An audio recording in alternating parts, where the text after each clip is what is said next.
시간에는 기독론 129번째 시간이고요. 다윗의 아들 솔로몬은 7번째 시간입니다. 아거서에 나오는 예수 그리스도의 8가지 신분 첫 번째 시간을 갖도록 하겠습니다.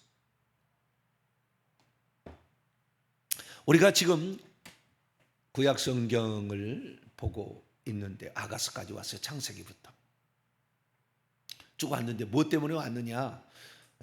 요한복음 5장 39절, 이 성경이 곧 내게 대하여 증언한 것이다. 누가복음 24장 44절, 모세의 시편과 선지자의 글과 시편에 기록되어 있는 예수 그리스도를 제자들에게 소개를 해줬기 때문에 우리가 구약 성경의 율법서, 그 다음에 예언서, 시가서, 성문서라고도 하죠. 요걸 통해서 우리가 주님이 거기에 기록되어 있음을 찾아내서 그분을 배우는 거죠. 그래서 이분이 이런 거였구나.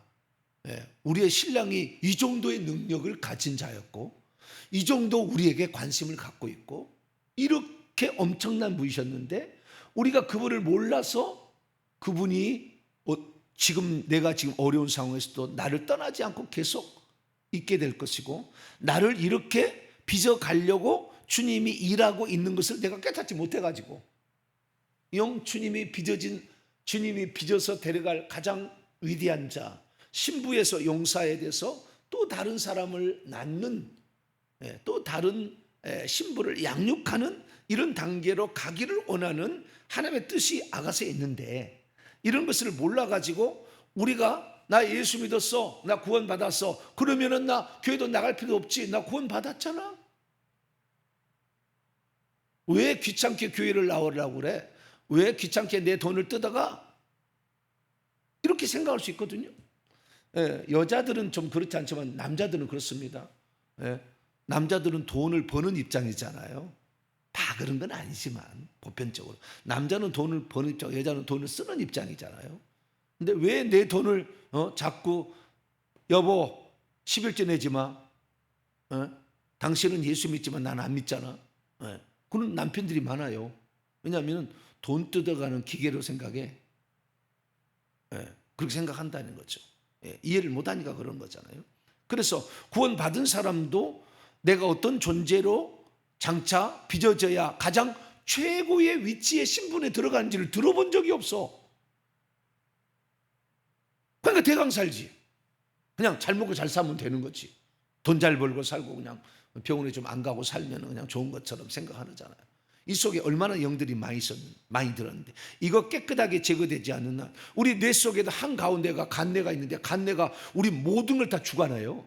근데 그게 5cm 안에 들어가 있어가지고요, 제 손으로 뚫어도 잘 안 뚫립니다. 제가 5cm를 팍팍 뚫는데 그 손을 더 뚫으려면 더 명령을 해야 돼요. 더 레이저 광선으로 뚫고 들어가라고 더 명령을 해야 된다. 엄청난 여기 안에가 해마가 들었고 다 들어져요. 선조체, 편도체가 들어가지고 우리의 마음과 우리의 기억들 막 이거 다 지금 이걸 장악하고 있는데, 이것들이 상처를 줘가지고 우리로 하여금 늘 좌절하게 만들고 삐딱하게 생각이 만든다. 모든 만물을.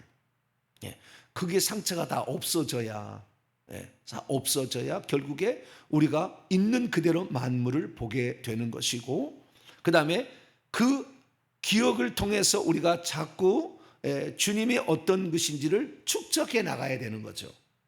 근데 지난주에 들은 말씀 기억 안 나고, 그 다음 주에 들은 말씀 기억 안 나고, 그래서 맨날 새롭게 말씀을 들으나 내게 남는 건 없잖아요. 그러니까 신앙성장이 안 일어나는 거죠. 그리스도가 계속 축적이 돼야 돼. 할렐루야. 그 다음에 우리의 존재가 어떤 존재일 걸 배워야 미래에 대한 소망이 있다 그 말이에요. 이런 존재가 우리가 돼야 됐는데, 내가 지금 그것도 모른 채 아주 그냥 내가 지금 돼지처럼 밥이나 쳐 드시면 그냥 콜콜콜콜콜, 아이고 잘 먹어 맛있네, 아이고 그러고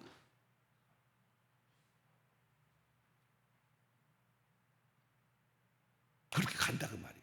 그래서 그게 아닌데 우리 인생이 얼마나 고귀한 건데, 적갈색의 고베라송이 우리를 위해서 만세전부터 죽으시기 위하여 작정하신 예수 그리스도, 그만큼 우리가 소중하다는 거 아니겠어요? 네? 우리를 위해서 그분이 어떤 분이신가, 이게 대해서 얘기하는데, 가장 그분이 어떤 분이신가에서 가장 친밀하게 얘기해 주시는 분이, 친밀하게 얘기가 되어지는 책이 아가서예요. 왜냐하면 결국에 이 아가서의 책은 그리스도 하나님이 누구시냐, 그리스도가 누구냐, 우리의 신랑이시다, 이렇게 가는 거잖아요. 마지막은 그렇게 가요. 우리의 신랑이시다, 가장 친밀한 사람, 가장 친밀한 존재, 나의 또 다른 나 자신, 이렇게 가는 거잖아요. 근데 그렇게 돼야 되는데 우리의 생각은 지금 주님의 생각하고 내 생각이 영 틀리잖아요. 그럼 맨날 부부싸움 하지. 그 생각이 같은 생각을 해. 에하드, 하나, 한 몸을 이룰지니라. 야키드는 아니야. 언로운 온리는 아니지만 하나, 원이야 원. 생각과 감정, 뜻과 이런 걸 일치를 해야 된다고. 그래서 우리 주님과 나하고 일치가 되는 영역이 많을수록 천국에 가면은 주님께 가까운 신분, 주님께서 인정해 주는 위대한 자가 되는 거죠. 그래서 오늘도 이 공부를 하는 것입니다. 그래서 이 공부를 하는 것은 아주 재미난 것이고요, 우리의 미래를 준비하는 가장 강력한 수단이에요. 그래서 날마다 이 그리스도를 배우게 될 때 이 그리스도가 여러분의 것이 되기를 간절히 바랍니다. 자, 그러면 아가서에 나와 있는 그리스도는 어떻게 표현되어 있을까요? 우리는 그동안에 다윗을 통하여 엄청난 우리가 그리스도를 배웠습니다. 사무엘 상하, 그 다음에 역대상, 그 다음에 시편, 이런 기록들을 통하여 그리스도가 어떤 존재로 표현하고 있느냐, 그걸 배웠는데요, 이 그리스도에 관하여 우리는 시편에 엄청나게 많이 기록됐다는 것을 확인을 했으니, 시편 2편에 2편 7절에 보면 내가 오늘 너를 낳았다, 너는 내 아들이라, 하나님의 아들. 시편 2편 2절에 보니까 여호와와 그의 기름 부음 받은 자 메시아. 2편 8편 8절과 9절을 보니까 왕인데 철장으로 만국을 다스릴 왕. 시편 110편에 가니까 그분이 제사장, 왕 같은 제사장. 그리고 이게 시편 110편에 나와 4절에 나오고 1절에 보니까 원수를 물리친 왕. 그래서 우편에 앉아 있는 자. 그런 얘기도 했지 않습니까? 그다음에 시편, 그다음에 22편에 가서 고난 받는 종. 구체적으로 예수님이 어떤 고난을 받을지 이 다윗이 자꾸 저주시 하다가 그것을 많이 써놔가지고 우리가 그것을 알 수 있게 됐다, 그런 것을 배웠지 않습니까? 그리고 그 다음에 시편 23편의 목자였다. 그리고 시편 110편 4절의 제사장도 멜기세덱의 반차가 아닌, 멜기세덱의 반차가 아니라 아론의 반차가 아닌 멜기세덱의 반차였다. 이런 걸 통해서 우리가 6가지를 배웠죠. 하나님의 아들, 메시아, 왕, 제사장, 목자, 고난받는 종, 6가지를 배웠어요. 이것이 신약시대에 그대로 우리 주 예수 그리스도의 모습으로 나타났다는 거예요. 그러면 요 아가서에 나오는 그리스도는 어떠냐? 상당히 친밀해요. 우리 주님을 알려면 우리는 2가지를 알아야 돼요. 2가지를. 그분이 누구시냐, 이걸 알아야 되고, 두 번째는 그분이 나를 위해서 무슨 일을 했느냐, 지금 하고 있느냐. 그래서 그분의 신분과 사역이라고 그래요. 그분의 신분을 알아야 되고 그분의 사역을 알아야 돼요. 그의 퍼슨과 그의 워크, 그분이 누구시냐, 어떤 존재이냐, 그 다음에 그분이 나를 위해서, 인류를 위해서 무슨 일을 하시고 있고 하실 거냐. 사역에 관하여 우리가 공부를 했. 사역에 있어서 예수님이 무슨 일을 하실 거냐에 대해서 이렇게 그림으로 뼈저리게 느끼게 하는 것은 아가서예요. 뿐만 아니라 가장 내밀한 부분, 가장 친밀한 존재로서 예수 그리스도를 우리의 신랑이라고 표현하잖아요.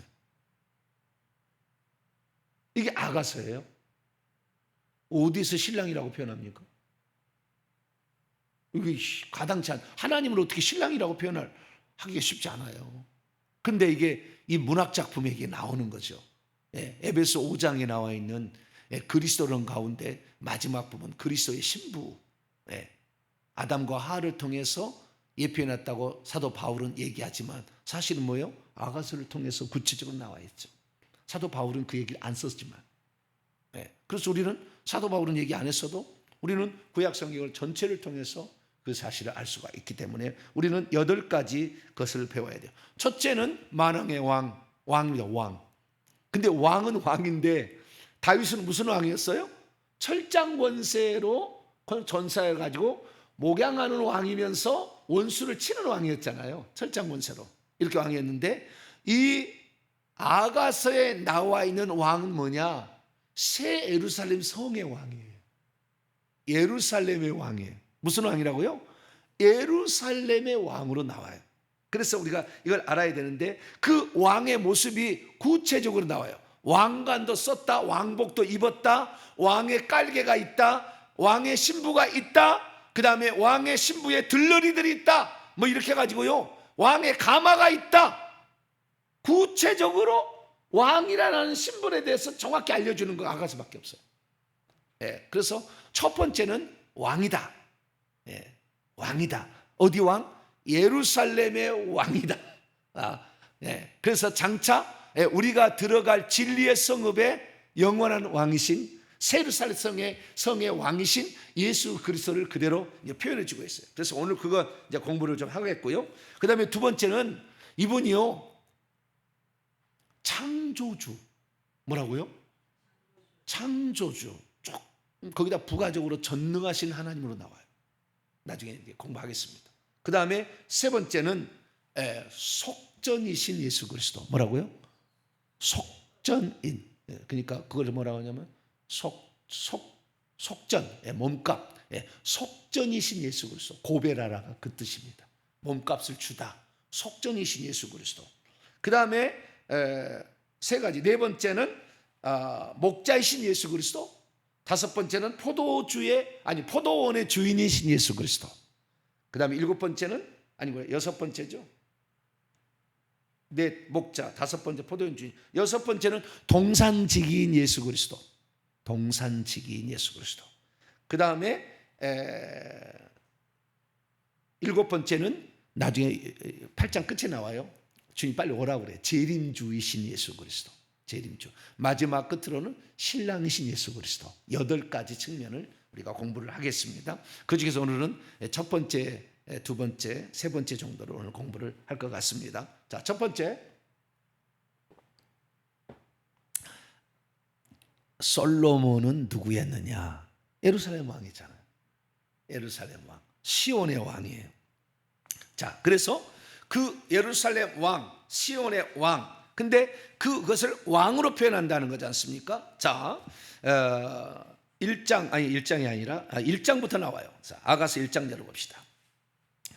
1장 4절. 왕이 바알 하몬에 있는 포도원을 가지고 온 포도원 직이었는데 시체를 나왔잖아요. 그래서 이 시골 처녀를 만나는 장면인데요. 4절 한번 읽습니다. 시작. 왕이 나를 그의 방으로 이끌어 들이시니 너는 나를 인도하라. 우리가 너를 따라 달려가리라. 그의 방이란데요. 그의 방이 아니라 가장 그 깊숙한 곳. 그러니까 주님의 어떤 그 지성소를 가리키는 말이에요. 지성소로 가자, 그런 뜻이에요. 나중에 다 해석을 하겠습니다만은 지성소로 들어오라는 거예요. 무슨 방에 가서 무슨 썸씽이 일어나는 게 아니라 지성소, 나의 가장 깊숙한 은밀한 곳으로 들어오라. 지성소로 들어오라. 이런 거예요. 그 다음에 1장 12절 왕이 나와요. 왕이 있습니다. 시작. 왕이 침상에 앉았을 때 나의 나도 기름이 향기를 뿜어내는. 나도라는 말은 옛날 구약 성경이고 신약에 나드 향이라고 나오죠. 그 똑같은 말이에요. 번역을 여기는 옛날 거예요. 옛날 강의도 안 판 거예요. 나도 기름이라고 하는데 나드 기름이야. 나중에 호도 동산이라고 나와. 호두인데 제발 좀 고쳐야 되지 않을까요?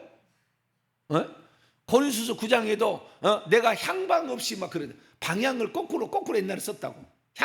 방향 없이 이렇게 해야 되는데 아직도 안 고치고 자빠진 게 아니라 구약 번역자들이여,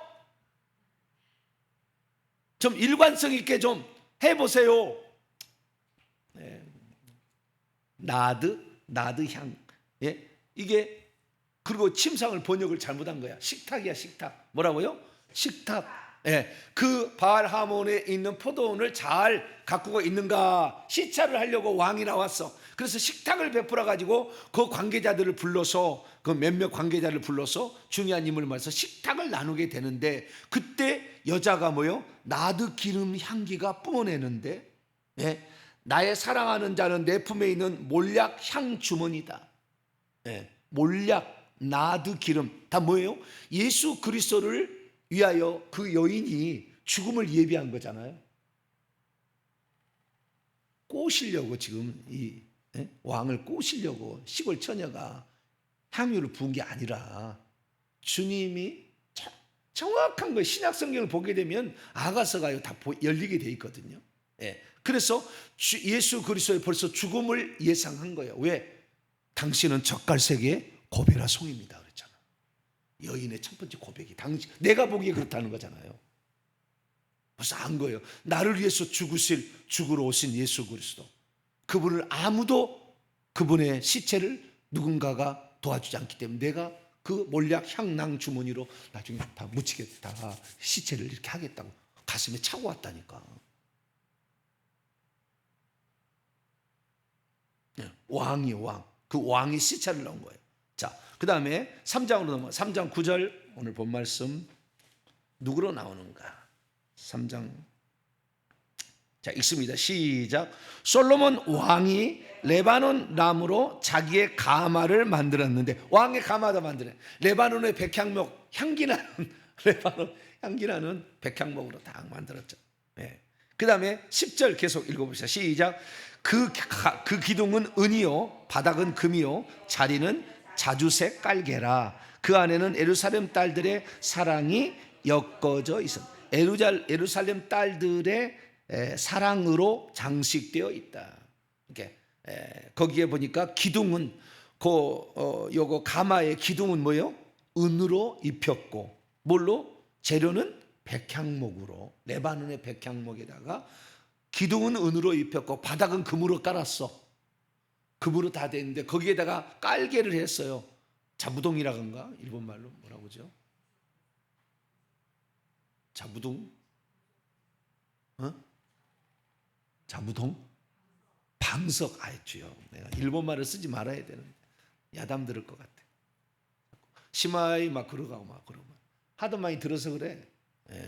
지금도요, 그 목수 일을 하는 사람은 거의 일본만 다 쓴답니다. 목수 일은 다 일본 말로 다 쓴다고 그래요. 그래서 일본 말을 잘 알아야 되는데 일본만 몰라도 돼요. 자부동이 아니고요, 방석이랍니다. 방석인데 그 방석이 어때요? 자주색, 왕의 방석이다. 자주색, 왕의 옷이잖아요. 그래서 방석도 나와요. 왕의 가마, 그 다음에 왕의 방석, 이렇게 나온다는 거죠. 그 가마가 7절에 나와요. 7절에 시작. 볼지어다 솔로몬의 가마라. 이스라엘 용사 중 60명이 둘러쌌는데, 가마가 나오는 것이고요. 그리고 그 다음에 예루살렘의 딸들이 나오잖아요. 근데 솔로몬은 왕이잖아요. 그러면 누구 왕이라는 거예요? 예루살렘 왕이라는 것이요. 예루살렘. 그 예루살렘의 시온산에 있잖아요. 그래서 시온의 딸들아 나와. 11절 읽습니다. 시작. 시온의 딸들아 나와서 솔로몬 왕을 보라. 혼인날 마음이 깊을 때 그의 어머니가 씌운 왕관이 그의 머리에 있구나. 이 아가서를 푸는 아주 중요한 용어가 그의 어머니예요. 어머니. 근데 어머니가, 솔로몬의 어머니는 누구겠어요? 밧세바이겠죠. 그러면은 그녀, 시골 처녀 술람 여인의 어머니는 누구겠어요?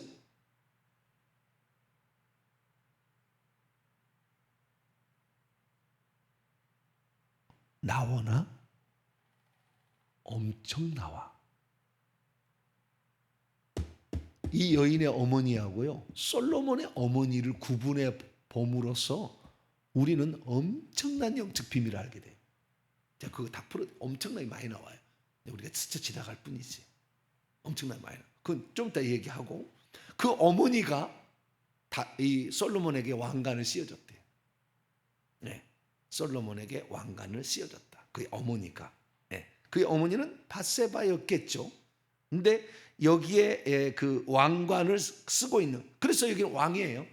시온의 딸들아 얘기하므로 천국에 다윗이 만들었잖아요. 처음에 다윗이 천국에 있는 산을 시온산이라는 이름을 하나님 명명하고, 천국에 있는 성을 예루살렘 성이라고 명명하게 한 건사는 다윗이었잖아요. 그대로 이어받아 가지고 솔로몬도 가지고 있음을 알 수가 있는데, 그래서 이 왕 중에 왕을 우리가 다윗왕이라 하는데, 그 다윗왕을 그대로 이어받은 거죠. 네. 그러나 결국에 그 왕직을 빼앗겨버리고 맙니다. 다윗은 그 왕직을 계속 갖고 있으나 천국에 가면은 왕직을 빼앗겨버렸어요. 솔로몬은. 네. 나중에 열왕기상 11장에 얘기할 겁니다. 타락했어요. 우상 숭배하고 부인들을 처첩을 너무 많이 들어가지고, 왕은 아내를 많이 두지 말라고 그랬잖아요. 마음을 빼앗기니까. 근데 나중에 후회될 짓을 합니다. 그래서 저는 그 솔로몬의 존재 목적은 그의 아버지의 유언처럼 성전을 짓는 건데, 성전을 짓는 것을 24살에 지어서 30살에 완성해 버리기 때문에 30년의 빈 공백에 잘못된 길을 가는 거예요. 그래서요, 늦게 대기만성되는 게 좋을 것 같아요. 왜냐하면 하나님의 뜻을 이루다 가야지. 하나님의 뜻을 이미 이루어버렸어. 할 일이 없어. 그러니까 쓰잘데없는 일 하지. 그런데 우리는 절대 그럴 수가 없어요. 말씀을 들으면 들을수록 우리의 미래를 더 준비해야 될 것이 더 확고하게 미래에 대한 소망이 생기니까. 할렐루야. 그래서 제가 계속 미래 얘기를 한 거예요. 이 얘기를 들으면, 이 얘기가 들려버리면 그 다음부터 인생을 헛살지 않아요. 내 인생을 어떻게 살아야 될 것인가, 이 내 은사와 달란트를 어디에 쓸 것인가, 내가 가진 물질을 어떻게 쓸 것인가, 내게 주어진 시간을 어떻게 쓸 것인가, 내게 주어진 가정을 어떻게 쓸 것이며, 내 인생을 어떻게 쓸 것인가를 점차 생각하게 되거든. 그래서 여러분도 잘 준비하기를 바랍니다. 그래서 왕이라 나오는데 솔로몬 왕이다. 솔로몬 왕이다. 두 번을 이렇게 나오지 않습니까? 그 다음에 7장 마지막입니다. 7장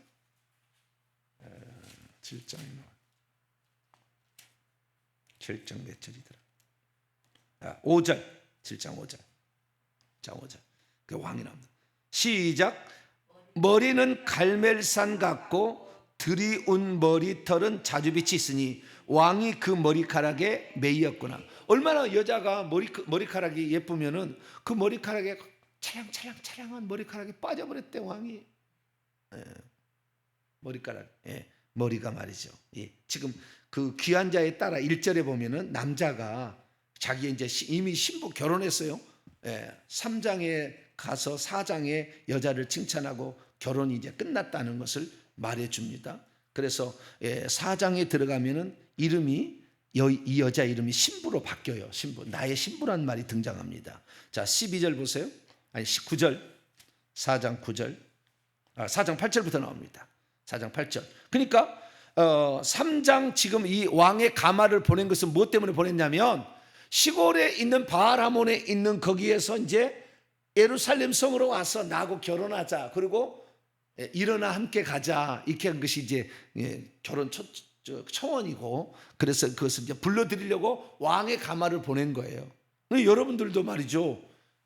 나중에 천국 갈 때 주님이 마차를 보내요. 천사를 딸린 마차를 보낸다니까.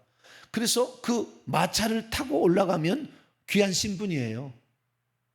특별히 마차를 보내. 그냥은 천사가, 우리가 예수 믿으면 2명의 천사가 있잖아요. 그래서 죽을 때 천사가 딱 옆에다 끼고 팔짱 끼고 갑니다, 대부분. 근데 어떤 사람은 마차가 딱 대기하고 있어요. 아들아, 마차가 왔다. 갈 시간인가 보다. 훌륭한 아버지요. 다 그렇게 보는 게 아니에요. 여러분들이 죽을 때는 마차가 오기를 축원합니다. 왕이 보낸 마차가 와야 돼. 그걸 기대 어떻게 살았느냐가 중요하다니까. 왕이 보낸 마차. 그 마차도 타고 온 존재가 말이지, 이 날개가 2쌍이니 1쌍이니 차이가 돼 있어요. 그래서 정말 특별한 모시는 어떤 그런 거잖아요.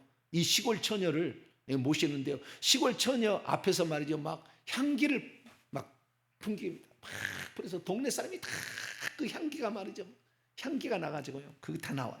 향기를 막 누요. 암행어사에 출두했듯이 왕비가 갑니다. 왕비 될 사람이 갑니다. 그리고 거기다가 태워서 왕의 깔개 위에 딱 앉아가지고 가는 거 아니에요. 이렇게 가마 타고 이렇게 가는 거예요. 근데 이게 나중에 이제 결혼해서 신부가 되고 그 직분이 바뀌어요. 나중에 이제 요 부분은 뒤에 할 건데 참고로 제가 합니다. 그래서 우선 공부하는 순서는 그리스도의 신분, 그 다음에 그리스도의 사역, 그 다음에 그리스도의 신부인 술람미 여인에 대해서 공부를 또 할 거예요. 공부를 하게 되는데 이 공부를 하게 되면 우리 존재가 어떻게 돼야 될지를 아는 거죠. 장차 알아가는 거죠. 그래서 우선 신부. 자, 신부. 자, 4장 8절. 8절부터 너무나 귀한 이야기인데 나중에 더 우선 8절만 합시다. 시작. 내 신부야, 너는 레바논에서부터 나와 함께하고 레바논에서부터 나와 함께 가자. 아마나나 스릴과 헤르몬 꼭대기에서 사자굴과 표범산에서 내려오너라. 이게 다 의미가 있어요. 나중에 이 단어 한마디, 용어 한마디가 다 의미가 있어요. 이건 나중에 공부하고. 자, 저는 신부를 데리러 오는 가마로 이렇게 했다. 그래서 이 첫 번째 왕이다. 우리의 신랑이신 예수님은 새 예루살렘의 왕으로서 우리를 결혼식으로 부를 때 가마로 부르실 분으로 여러분이 준비해 가기를 축원합니다. 이거예요. 가마를 보내는 새 예루살렘의 왕이다라는 겁니다. 그래서 이 왕복도 나오고 왕관도 나오고 그 다음에 이 왕의 깔개도 나오고 왕의 가마도 나오고 왕이 다 이렇게 나와요. 그런데 여기에서 중요한 것은 뭐냐면 이 왕이 시차를 나올 때 데리고 온 자들이 있었어요. 자, 6장 넘어가 봐요. 6장. 왕이 올 때 시차를 나올 때 데리고 온 사람도 있어요. 8절입니다. 8절 9절인데요. 자, 8절 읽습니다. 시작. 왕비가 60명이요 후궁이 80명이요 시녀들은 무수하되 내 비둘기 내 완전한 자는 하나뿐이로구나. 그녀는 그녀의 어머니의 외동딸이요 그녀가 낳은 자 중에 귀중하게 여기는 자로구나. 여자들, 예루살렘 여자들이 그를 보고 복된 자라고 왕비와 후궁들도 그를 칭찬하는구나. 여기에 왕비 후궁이 나오지 않습니까? 왕비가 60명, 후궁이 80명, 시녀들 무수하지 않습니까? 그런데 주님은 이 한 여자에게 가마를 보내는 거잖아요. 술람미 여인에게. 나는 당신뿐이다. 그래서 우리는요 여럿이지만 그리스도는 어떤 집합적인 그 부인을 원해요. 그래서 우리는 여러 사람이 연합된 거지만 주님의 눈에 보시기에 우리 각자는 1대1입니다. 항상 여럿이어도 1대1로 항상 보십니다. 그러니까 나의 오직 신랑, 나의 오직 신부는 한 사람 그게 돼야 되는 것인데 여기서 많은 그 사람을 데리고 왔으나 그 신부를 만나서 너무 신부가 마음에 드니까 비둘기예요. 비둘기는 뭐 나중에 하겠습니다. 비둘기의 눈을 보고 하는데요. 비둘기는 일평생에 한 짝만 삽니다.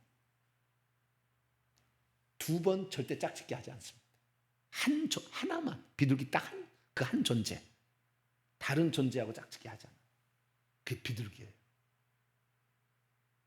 여기에 등장하는 모든 등장의 소품들이 다 그리스도와 우리의 관계를 설명해 주기 위해서 등장을 시켜놨어요. 너무 충격적이어가지고 제가 성경을 쓰면은 강해서를 쓰면 아가서를 내가 맨 처음에 책을 내겠다 해서 아가서를 이걸 낸 거예요. 이걸 낸 거라. 그 정도로 깊이가 있어 버렸기 때문에 저는 문학가였잖아요. 문학을 전공한 대학 때 문학을 전공한 국어 국문학을 제가 나왔기 때문에 제가 너무 이야 이렇게 어떻게 심오하게 그리스도를 알려줄 수가 있는 것인가? 뭐 감탄을 했어요.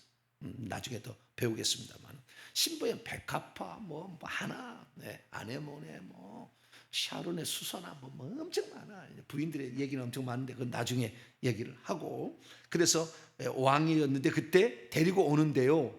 그때 보세요. 유명한 사람들은 왕의 가만 보내는 게 아니라, 다시요 3장으로 넘어가 봐요. 하나님이 우리로 신부로 우리를 취하게 될 때 왕이 우리에게 보낸 가마에 누가 딸리냐. 7절 보세요. 자, 아가서 3장 7절 읽습니다. 시작. 볼지어다 솔로몬의 가마라 이스라엘 용사 중 60명이 그녀를 둘러쌌다. 여기 목적어가 빠졌어요.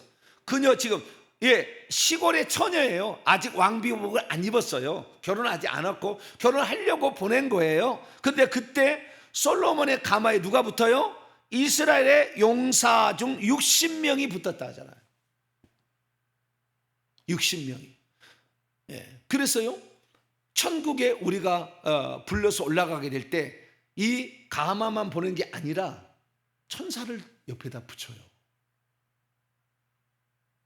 천사를 붙이는데 그 천사에 60명이 옵니다. 최고의 지휘자는.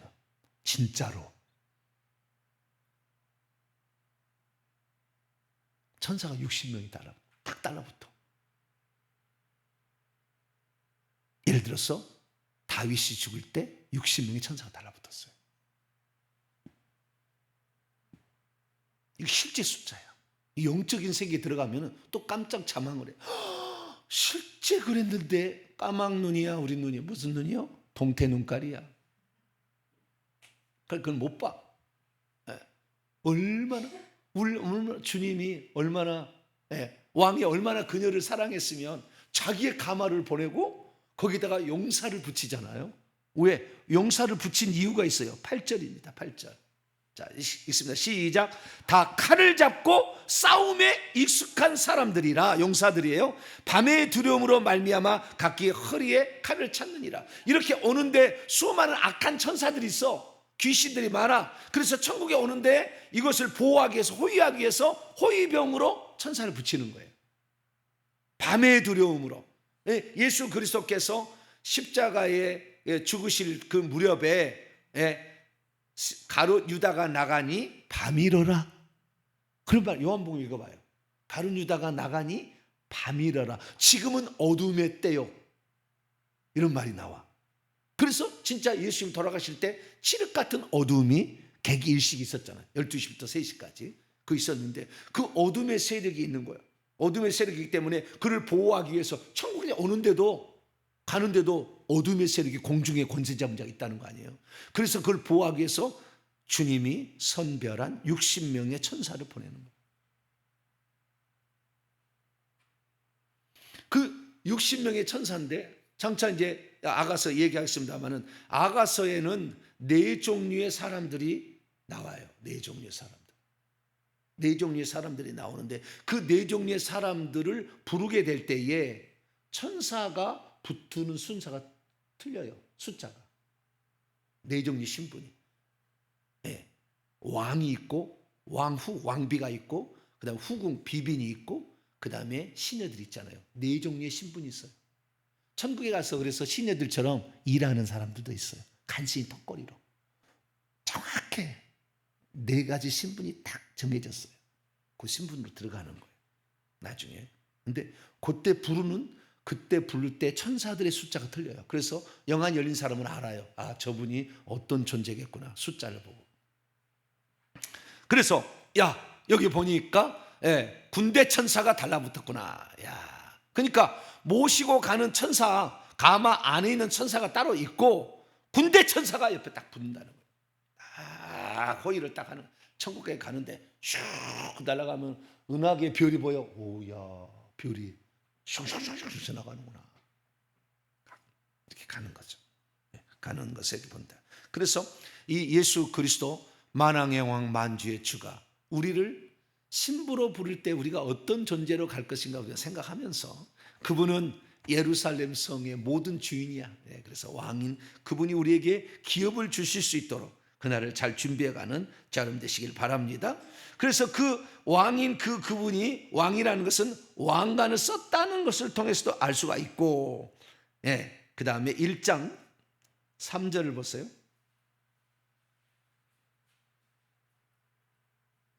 1장 3절 2절부터 3절까지 있습니다. 시작. 내게 입맞추기를 원하니 내 사랑이 포도주보다 나음이로구나. 내 기름이 향기로워 아름답고 내 이름이 쏟은 향기름 같으므로 처녀들이 너를 사랑하는구나. 이 메시아가 예수님이 어떤 존재인지에 관하여 이 여자가 얘기하는 여러 가지가 나오는데, 그분의 이름도 나오고, 그분의 1절은 그분의 사랑, 2절은 그분의 사랑이잖아요. 그분의 사랑이 얼마나 큰가. 3절은 그분의 이름이 얼마나 위대한가. 그 다음에 그분의 부어진 기름이 얼마나 향기로운가. 이 기름은 왕을 세우는 기름이겠죠. 왕을 세우는. 그래서 기름 부음 받은 자라고 해도 돼요. 왕을. 그래서 우리가 구약 성경에서 기름 부음 받은 자는 왕, 제사장, 선지자다라고 하는데, 여기에 기름을 부었다라는 것을 통해서 이 사람은 왕이다라는 사실을 알 수가 있습니다. 그래서 우리들도 그 만왕양 만주의 주를 만나러 갈 때에 거기에 합당한 준비를 해 가셔서 주님이 모실 때 왕비처럼 모셔가는 그런 자가 되기를 축원합니다. 아무것도 보내지 않고 천사 두 분이 가십시다.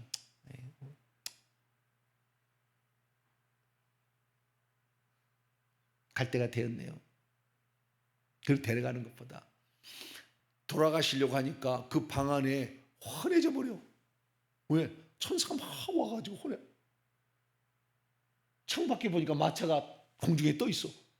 아들아, 마차가 왔다. 천사가 이렇게 많이 왔어. 할렐루야. 막 그래야 되는데, 시커먼 옷을 입은 죽음의 천사가 가득 찼구나. 저승사자가. 가기 싫은데. 가기 싫어. 그래가야 막 인상을 쓰고 막 그래가지고 안 도망가려고 그 침대를 붙잡고 막 그러다가 죽은 사람이 있다니까. 영안 열려버려가지고. 얼마나 불쌍한 사람이에요. 음부의 천사들이 와서 그를 끌어가는 거죠. 시커먼 옷을 입었어요. 꼭 그 영화에 나온 거 똑같아. 시커먼 옷 있잖아요. 그 도포 같은 옷을, 검은 삿갓을 쓰고 다 와요. 우리나라식인가 봐요. 외국인 어떻게 했는지 모르겠지만 우리나라의 죽음의 천사는 그렇게 와요. 와가지고 데려가요. 그래가지고 어떨 때는요, 이 사람이 예수님을 믿는 것 같기도 하고 안 믿는 것 같기도 하고 왔다리 갔다리 한 사람이 있어. 그러면요, 천사가 두 종류가 와요. 시커먼 천사하고 하얀 천사하고 둘이 와, 같이. 그래가지고 응급실에, 중환자실에 있는데 기도를 해주면 빛의 천사가 훨씬 세죠. 그러다가 기도가 떨어지면 다시 검은 천사가 또 세죠. 얼굴의 인상이 틀려지는 거예요. 그래서 우리는 확신을 갖도록 영적 기도문, 날마다 읽어드리는 날마다 읽어드리는 영적 기도문을 계속 그 주님이 확신이 들 수 있도록 그 마지막에 계속 그걸 해드려야 됩니다. 치매 환자일수록 더 그렇고요. 계속 그렇게 해드려야 그 사람이 마지막에 안전에 갈 수 있다라는 겁니다. 그래서 아가서에 나오는 메시아는 새 예루살렘의 왕이신 예수 그리스도, 이것으로 이제 표현할 수가 있다는 겁니다. 그래서 예수 그리스도께서 이 땅에 오실 때의 마지막 모습은 요한계시록 19장 16절에 백마를 타고 오시는 철장을 가지고 오신 예수 그리스도인데, 이 재림 예수 그리스도 더 나아가서 세르사람 성의 주인이시고 거기에 왕이신 예수 그리스도, 이것을 솔로몬은 얘기해주고 있다라는 사실을 정리할 수 있습니다. 두 번째는 설명하기가 엄청 시간이 많이 걸려요.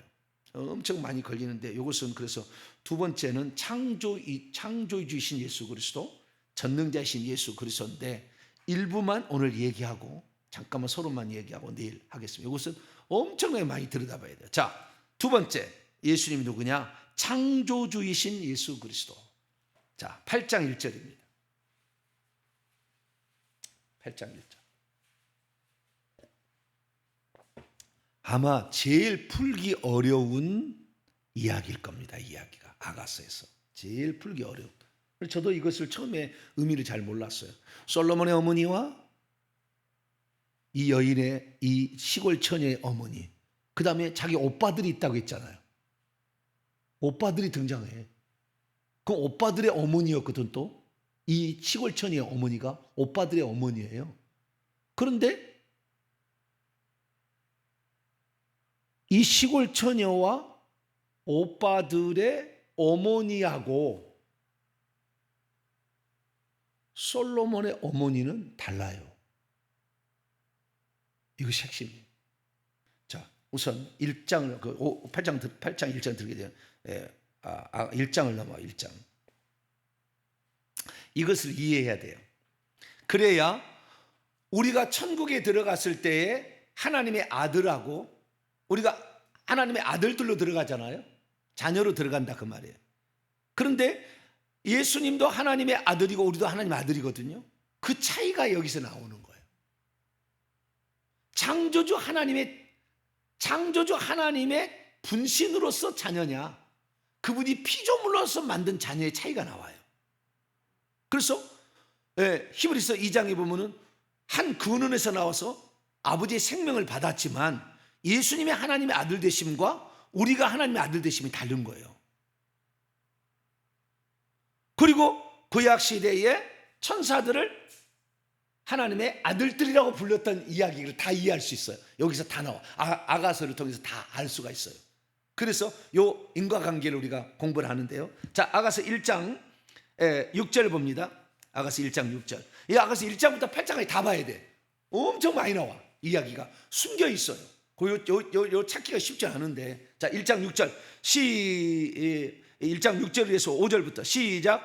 예루살렘의 딸들아, 내가 비록, 그 여인이 말하는 거예요. 내가 비록 거무나, 그 다음에 아름다우니, 뭐라고요? 원래는 아름다워.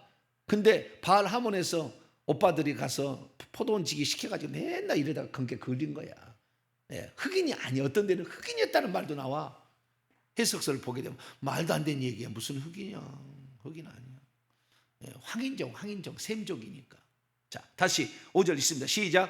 예루살렘의 딸들아, 내가 비록 거무나 아름다우니 계달의 장막 같을지라도 솔로몬의 휘장과도 같구나. 화려하죠. 내가 햇볕에 쬐어서 거무스름할지라도 흘겨보지 말 것은 내 어머니의 아들들이 나에게 노하여 포도원지로 삼았습니다. 나의 포도원을 내가 지키지 못하였구나. 삼아서 포도를 지켜야 되는데 여우가 헐잖아. 귀신들이 와가지고. 포도원은 이스라엘, 그 다음에 교회, 이런 걸 상징하는 건데, 하나님의 백성을 산출한 이 세상, 뭐 이런 걸 상징하는 건데, 여기에 보니까 내 어머니 아들들, 아니 오빠들이라고 해야 되잖아요. 그럼 왜 내 어머니 아들들이라고 그래요?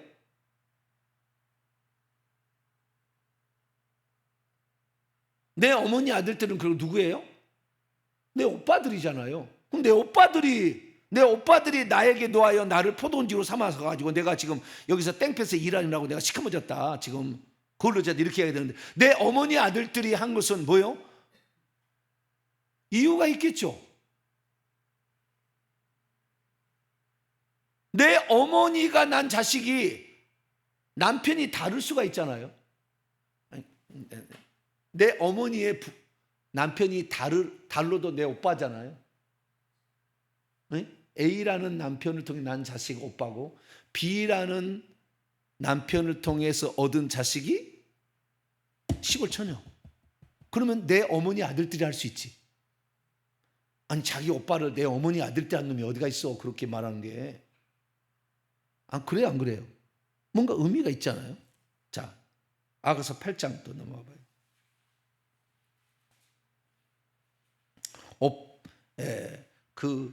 오빠들일 수도 있고, 그 다음에 여자들일 수도 있는데, 8절 봅니다. 8절 시작. 우리에게 있는 작은 누이는 아직도 유방이 없구나. 그녀가 청혼을 받는 날에는 우리가 그녀를 위하여 무엇을 할까? 우리에게 있는 작은 누이는, 우리가 오빠들이니까, 어머니 아들들이었으니까 우리라고 말할 수 있잖아요. 그래서 이 8절은 합창으로서 말할 수도 있어요. 누군가 지금 합창할 때 그런 얘기를 할 수가 있고, 그 다음에 그러니까 여자들이죠. 예루살렘의 딸들이라 일컬어진 사람들이 그렇게 말할 수도 있고, 그 다음에 오빠들도 그렇게 말할 수 있어. 우리에게 있는 작은 누이라고. 그런데 오빠들의 확률이 매우 많아. 둘 중에 다 풀 수가 있는데, 그런데 우리가 6장에 가서 충격적인 단어를 만나게 됩니다. 6장 가봐요. 9절입니다. 왜 제가 아버지가 다른 오빠들이라고 얘기를 하느냐, 여기 이유가 나와 있는 거지. 자, 6장 9절입니다. 시작. 내 비둘기 내 완전한 자는 하나뿐이로구나. 그녀는 그녀의 어머니의 외동딸이요. 여기 외동딸이라고 하죠. 왜 외동딸이야? 아버지가 다르잖아. 아버지가. 그러면 외동딸이 될 수가 있죠. 아까는 내 어머니의 아들들이었어요. 오빠들이 해야 되잖아. 근데 내 어머니의 아들들. 그 다음에 여기에 보니까 신랑이 말할 때 외동딸이라고 하잖아. 그럼 외동딸이면 외동딸이겠지. 오빠들이 있으면 외동딸이 아니에요? 그렇게 말하기 곤란하지.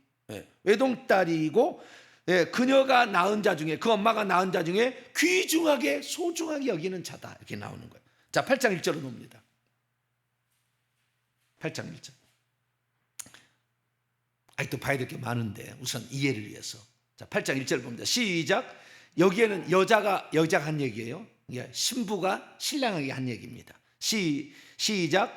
내가 내 어머니의 젖을 먹은 오라비 같았더라면 내가 밖에서 너를 만날 때 입을 맞추어도 나를 업신여길 자가 없었을 것이라. 그러니까 내가 만약에 우리 어머니 여기 오빠라고 나오잖아요. 근데 오빠와 같았더라면 내가 당신이 입 맞출 때 남들이 뭐라고 하냐? 형제들이니까 그렇다. 남자의 입을 맞춘 뭔가 문제가 있다. 또는 신랑이 있구나. 그렇게 알아차릴 수가 있잖아요. 그래서 내 어머니의 젖을 먹인, 내 어머니의 젖을 빤, 내 어머니의 젖가슴을 통해서 빤 오라비 같았더라면 너는 신랑은 아니다는 거잖아요. 자, 정리합니다. 이 시골 처녀는 오빠들이 있어요. 오늘 누이라고 했고 이 여자는 오빠라고 얘기를 했어요. 그런데 신랑은 이 여자를 외동딸이라고, 그의 어머니 외동딸이라고 그랬어요. 그런데 젖을 빨았는데 내 오빠들도 내 어머니의 젖을 빨았고 나도 젖을 빨았다는 거예요. 젖을 빨았다는 거예요. 그래서 우리가 예수 그리스도가 누구냐라는 건데, 그런데 이 술람미 여인을, 술람미 6장에 나오는 걸 통해서 술람 여인이라는 것은 솔로몬의 여성용 명사야. 한 짝을 말해. 에하드야. 한 짝이에요. 에하드를 말하는 거예요. 그러면은 에하드는 원래 하나여야 되는데 우리가 주님으로부터 하나님 자녀가 되는 절차와 방법이 다른 거예요. 정리합니다. 내일 얘기하겠습니다. 여기에 오빠들은 의붓 오빠들인 거예요. 쉽게 말해서 아버지가 다른 오빠들이에요. 이것은 천사를 지칭하는 거예요. 천사. 특히 타락한 천사들. 그 다음에 이 여자는 장차 그리스도의 신부가 되고 하나님의 아들들이 될 존재야. 그런데 밧세바가 난 요 솔로몬은 다른 엄마잖아요. 근데 둘은 그 아들이지만 이 시골 처녀하고 이 왕은 하나가 됐죠. 여기도 아들들이고 우리는 딸들이 결혼을 통해서 하나가 이루어지는 거예요. 그래서 여기서 알 수 있는 것은 천사와 인간은 피조물로서 어머니의 젖을 빨아서 똑같은 피조물이야. 이쪽은 피조물, 여기는 피조물이 아니라는 거예요. 창조주와 나온 존재고 우리는 출생한 존재, 피조물이야. 피조물. 여기 오빠도 피조물인데 이쪽은 타락해서 우리를 노예시키잖아요. 바알 하모니에 가서 너 일해라. 가시나무 밭에 보내가지고 막 일을 시키잖아. 그리고 지네들이 일 안 하잖아. 예. 우리 속에 들어서 괴롭히는 존재, 의붓오빠들이죠. 그래서 의붓오빠들에서 고통당하는 우리를 구출하고 신랑이 오셨다.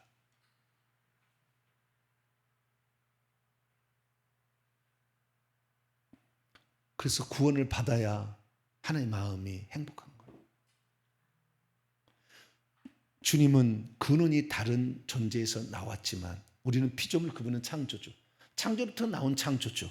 우리는 창조주가 만든 피조물이지만 이 피조물을 형제라 부르기를 부끄러워하지 않고 아내나 부르기를 부끄러워하지 않는 것이 우리 하나님이에요. 상상할 수 없이 가치 있는 존재고 상상할 수 없을 만큼 위대한 존재로 우리를 생각한다. 천사들 비교가 안 된다. 그래서 이 부분에 관하여 내일 계속해서 더 하도록 하겠습니다. 여기까지 우선하도록 하겠습니다. 기도하겠습니다. 자비로우신 아버지 하나님, 예수님이 누군가? 예수님은 피조물이 아니었습니다. 엄마가 자체가 다른, 그 엄마는 하나님이겠지만 엄마가 자체가 다른, 그래서 우리에게 주어진 그 신분이 달랐음에도 불구하고 우리 하나를 위해서 기꺼이 목숨을 내놓았습니다. 주여, 나를 위해서 그렇게까지 행하신 우리 주 예수 그리스도, 귀신들에게 고통받는 것이 너무 가슴 아파서 시차를 나와서 그를 건져내서 왕의 가마를 보낸 예수 그리스도, 나의 주인이요, 나의 신랑이요, 나의 영원한 짝입니다. 주님 감사합니다. 우리와 같이 못난 자들을 주님의 짝으로 불러주셔서 주의 나라에 함께 살고 그 기업을 물려주고 심지어 보좌까지 불러줘서 재판하며 심판하며 왕노하기까지 우리를 만들어 주신다고 하니 황공할 따름입니다. 합당하게끔 우리 자신을 잘 준비하는 자 되게 해 주시옵소서. 우리 주 예수 그리스도의 이름으로 기도하옵나이다. 아멘.